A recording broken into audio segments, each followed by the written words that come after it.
Today on the Dugs, we'll be continuing our half-drunk Sportscenter production of our franchise cup by pitting the all-time rosters of the Giants, Cardinals, Brewers, and Nationals against one another. But we'll also be discussing why it's called a screwball, a portly Steven Strasburg, which baseball legend shot their friend right smack dab in the face, and much, much more. The best time to plant a tree was 20 years ago. The second best time sure as hell does not fall before you finish this, because the Dugs have uploaded a new video.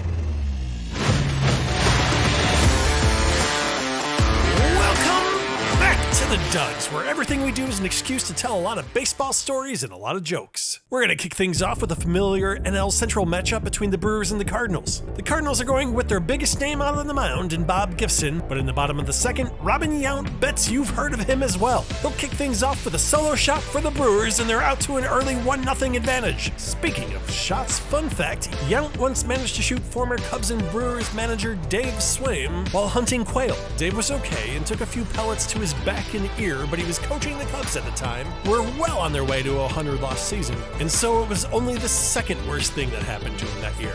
Ben Sheets is on the bump for the Brewers and feels pretty good about himself in the third, recording the first 2 outs, but a 2-out double by Albert Pujols is followed by a 2-out single by Stan Musial, and the single was placed so well that even the velocity-challenged legs of Pujols are able to carry the man home and tie it up. The Brewers respond. A 2-out rally is what you like, huh? Prince Fielder reaches first on a single after Musial grounded out, and Yelich struck out for the second time to start the inning. I guess I didn't need to mention the Yelich fail, but I just really strongly dislike that Pete Davidson-looking motherfucker. You know, I never even really got that comparison. I thought he looked more like a squirrel than anything else, to be honest. And immediately following Prince, LaCroix brings him home with a double. Someone break out the oxygen. Prince Fielder's just scored from first, and it's 2-1 Brewers. The game remains low scoring due to both Bob Gibson and Ben Sheets turning in stellar performances. We're still at 2-1 Brewers entering the 7th. With 1 out, the Cardinals break through the pitcher's duel and get things going with a double out of Joe Medwick, and Enos Slaughter follows him with a double to tie things up at 2. Slaughter might have let the excitement go to his head, however, as he's subsequently thrown out at second, attempting to steal for the second time today. That's big because Ken Boyer follows up with a double, but instead of breaking the tie, it just becomes something Ken's going to text his mom about after the game. Gibson and Sheets come out, Josh Hader and Adam Wainwright come in. Waino is in more trouble than his opponent with men on the corners, and that squirrel-faced fucker grounds into a fielder's choice, but that is a late-game tiebreaker in the bottom of the 8th and will send the Brewers into the 9th with the lead. Ken Sanders relieves Josh Hader and shuts down the Cardinals in the 9th, with the icing on the cake being this strikeout of Matt Carpenter. In what I think would have to be classified as an upset, the Brewers are out of the gate with a win against the most tenured franchise in the group as they take it down 3-2. Both pitchers turned in excellent outings, but Ben Sheets was just a smidge better, striking out 8 across 7 2/3. So let's flip to the Giants and the Nationals. It's a little 2-out magic here to kick us off in the first. Gaylord Perry gets the first 2 outs, but then after Anthony Rendon's single and a Bryce Harper walk, it's Wilson Ramos with a clutch single, and Rendon's hustle from second home stakes the Nationals to a 1-run lead. Let's see how that holds up, as the Nationals have a good one in Steven Strasburg going today. It's a good thing the Padres didn't fall into this group. They'll actually be in our next video, as that would have been a little bit awkward. Strauss might not have ever made it to the majors without Padre legend Tony Gwynn.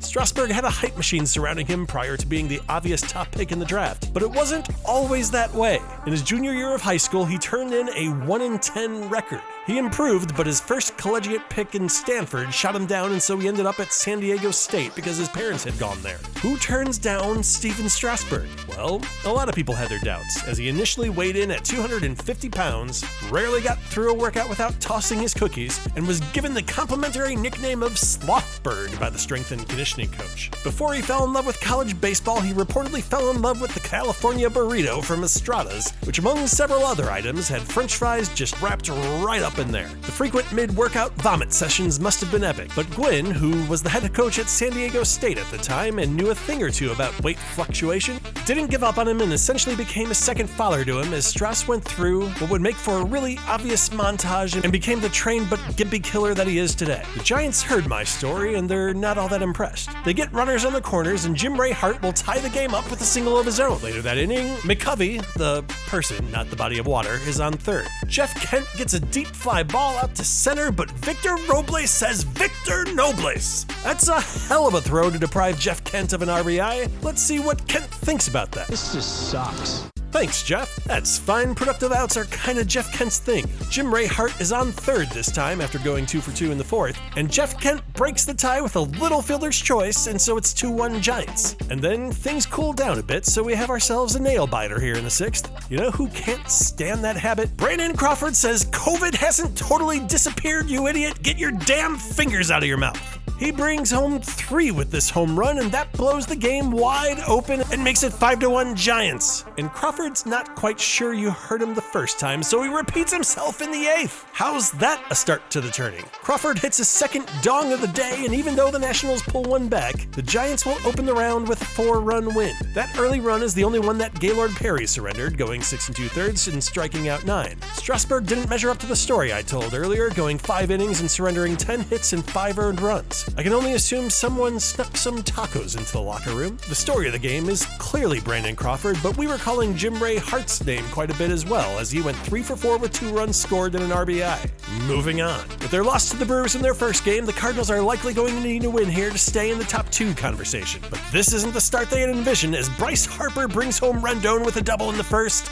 1-0 Nationals. The lead is short-lived, however, as this is Ted Simmons homering off of Max Scherzer in the second to tie our game at 1. The exclusion of Yadier Molina off the all-time cards was likely in the top 2 of snubs I was nervous about, but Hall of Famer Ted Simmons edged him out on the back of his impressive credentials. When he retired, he was atop the list of catchers in career hits and doubles, had caught 122 shutouts, and had set the National League record for home runs by a switch hitter, despite the fact that he spent 5 years with the Brewers in the American League. We missed that bit of drama in our Cards-Brewers matchup. As he got on in years, Simmons couldn't throw out a runner to save his life. Whitey Herzog, legendary manager and suitable tool for artists looking to draw a straight line, told Simmons he needed to start playing other positions even if it was only for portions of the game. Simmons didn't like old straight edge's idea and said, nope. So the Cards didn't hesitate to trade him away to Milwaukee. That was a bit of a shock to Ted's system, but after initially struggling, he bounced back into his previous slugging form and clinched a 1982 World Series berth. His opponent? Whitey Herzog's St. Louis Cardinals. Simmons homered in the first 2 games of the series, and the Brewers won Game 1 10-0. The series grinded out to a Game 7, and the Brewers led 3-1 in the 6th, and they lost. The bottom of the 6th saw the Cardinals rally past them and eventually win 6-3, ruining our fairy tale ending as they have ruined so many other things in both my life and the lives of most respectable human beings out there. So we are tied up going into the 3rd after the Cardinals smacked what I think is the Nats' best pitcher and Max Scherzer right in the mouth. You know, Scherzer would probably like that, but he's not gonna like this. Ken Boyer takes him deep to give the Cardinals a 2-1 lead. And that's where we stay until the 6th, as both pitchers have been effective. The Cardinals' Harry Burkeen is the first to run out of gas. After striking out Bryce Harper, he walks 2 men to load up the bases, and so Wainwright comes in relief. He wasn't able to save the day in the first game, and it doesn't appear he'll be doing so here either. Victor Robles singles to tie the game, and on a 1-0 count to Ryan Church, Ryan gets him right in the altar boy. That is a grand slam, and the Nationals are out to a 4-run lead against the 0-1 Cards, who I would have called the favorites to win the group. You know, I would have called them that, but you know what? I'm enjoying this just as much. Scherzer's got more of a cushion to work with, but the Cards will be pushing on that cushion as Johnny Mize socks a 2-run shot to make it 6-4. Later that inning, with Ennis Slaughter on first via a hit by pitch, Ken Boyer, who's already gone yard today, comes up big again with an RBI double. So Scherzer's out of gas and in comes Drew Storen. He's not much help either. After Ozzie Smith's single to put men on the corners, Albert Pujols puts it deep enough to score the tying run on a sac fly. The 4-run lead vanishes over the course of 2 outs, and if anyone cares, I'm not having nearly as much fun any longer. The tie vanishes by the 7th as this sac fly by Johnny Mize gives the Cards the lead 7-6, and that'll hold up as Wainwright, Lindy McDaniel, and Howie Pollitt give up nothing the rest of the way. The Nationals had the upset in their grasp, but it slipped through their fingers like they had just run them through Bryce Harper's hair. Johnny Mize was huge today, connecting for his first home run en route to a 3-for-3 3 RBI performance. With their backs against the wall, the Cards hang 3 home runs and 6 runs overall on one of the all-time elites in Max Scherzer. The Nats will need a miracle to advance, but the Cardinals' route to the top 2 will be dependent on our next matchup.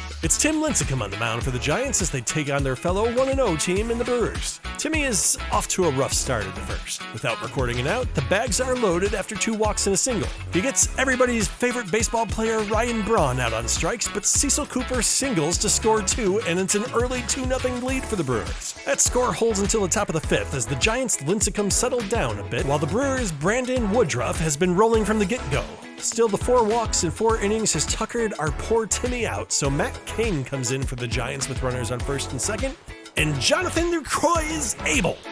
We don't go biblical here much at the Dugs, but we'll make an exception to call out the Brewers extending their lead to 5-0. This one never really got close. This shot by the Brewers' Prince Fielder is the third off of Matt Cain, and the Giants were never able to cut the deficit under 7 runs the rest of the way, as Milwaukee takes a commanding lead in their group with an 8-run win over the Giants. 10-2 is your final. Lincecum and Matt Cain are having a fight over who was less impressive, as Timmy's 4 walks helped him reach 106 pitches at the 13th out of the game, and Matt Cain surrendered 3 home runs in 4 innings. The Brewers actually went yard 4 times in the game, with shots from Prince Fielder, Paul Molitor, Jonathan Lucroy, and Robin Yount's second of the tournament. Milwaukee's win guarantees them the group victory, while the second slot will go to the winner of the Cardinals-Giants game. Before we get into those third and final games, however, we're going to return to our running feature of channels with more subscribers than us. Today's guest is WebDriver Torso, who have posted 624,000 videos that are more or less this.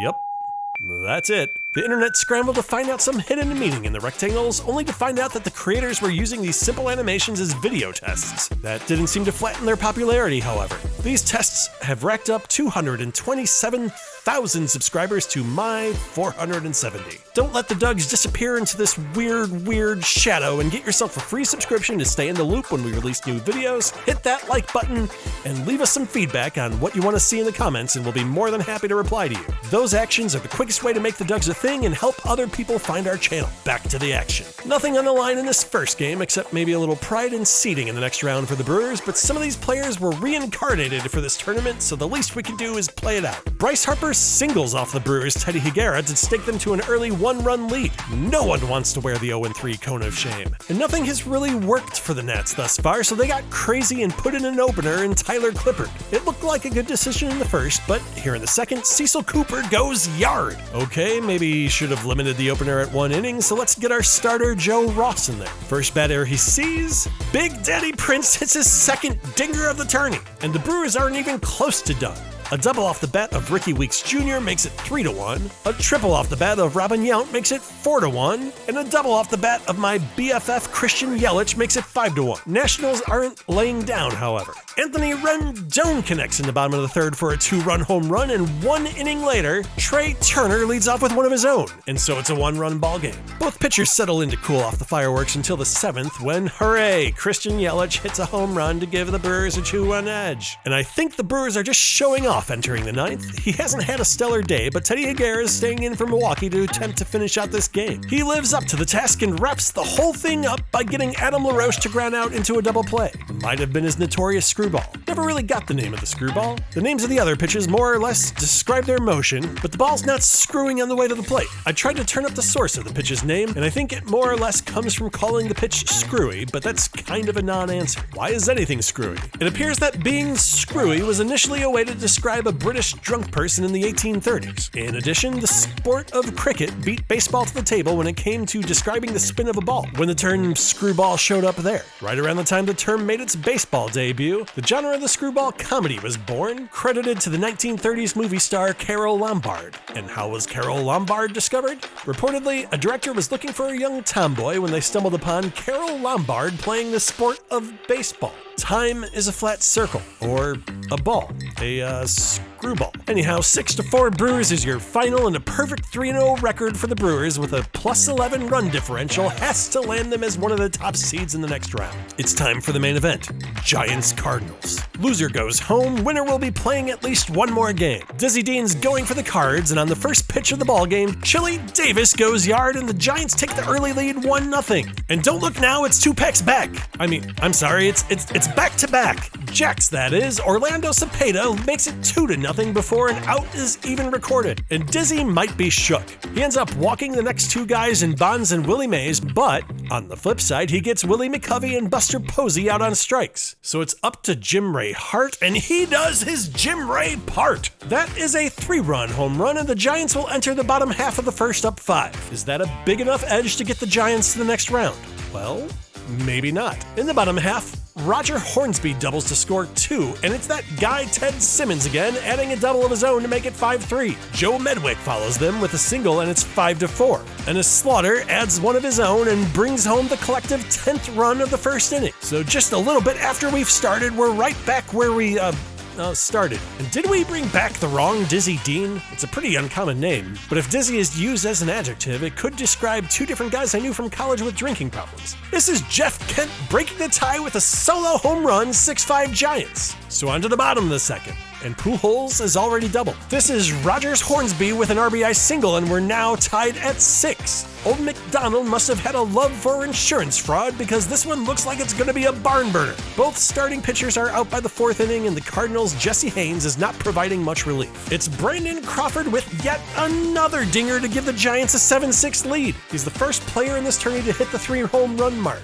His alter ego is DJ BC Raw due to his love of blasting music in the clubhouse after games. He's actually shouted out his Spotify account where he has a playlist dedicated to his various walk-up music selections and those that he's considering for the future. Props for getting I'm So Awesome on there by Kodak Black, but I find the list difficult to take seriously without Walking on Sunshine. It's 8-6 when we enter the 5th, and Stu Miller isn't having much like either against the Giants. A fielder's choice off the bat of Ennis Slaughter makes it 8-7, and Ken Boyer once again knots us up at 8-8 with this single. Is anyone going to be able to put this one away? Jesse Haynes is still out there for St. Louis, and he is graciously giving the Giants every opportunity to. The first 3 Giants in the inning single, and he walks Barry Bonds to give the Giants a 9-8 advantage. So Haynes comes out, and St. Louis begs John Tudor to please get some outs. Tudor doesn't feel like it.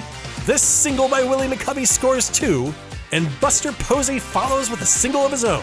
When all is said and done in the 6th, the Giants pull out to a 5-run lead, and that is the lead that finally holds. So in what I think is the most shocking result of the tourney yet, the Cardinals will not qualify for the next round of the Franchise Cup. The Giants hit 6 home runs in the game, including hanging 4 on Cardinals starter Dizzy Dean. Let's take a look at how our teams play into the standings. If you want to avoid results from previous videos, now's the time to look away and check out our Franchise Cup playlist, okay? We good? The Brewers shockingly put up the best group winning performance thus far, while the Giants slide in between the Phillies and Pirates. The Buccos may be ticketed for one of those 4 play-in spots with that flat run differential. And so, that does it for us. I've got some non-Franchise Cup ideas in the works, so I'm not certain whether our next video will be part of this series. But when we do return to the Cup, we'll be taking a look at the Red Sox, Blue Jays, Padres, and Orioles. Let us know who you like in that one, and what your walk-up music would be in the comments. Once again, hitting that thumbs up and subscribing to the channel is the best path to helping others find out about the Dugs, so if you enjoyed yourself, please considering doing that. As always, I've been Johnny Paprika, hoping all of your balls are fair and all of your wood is good. Good night, everybody!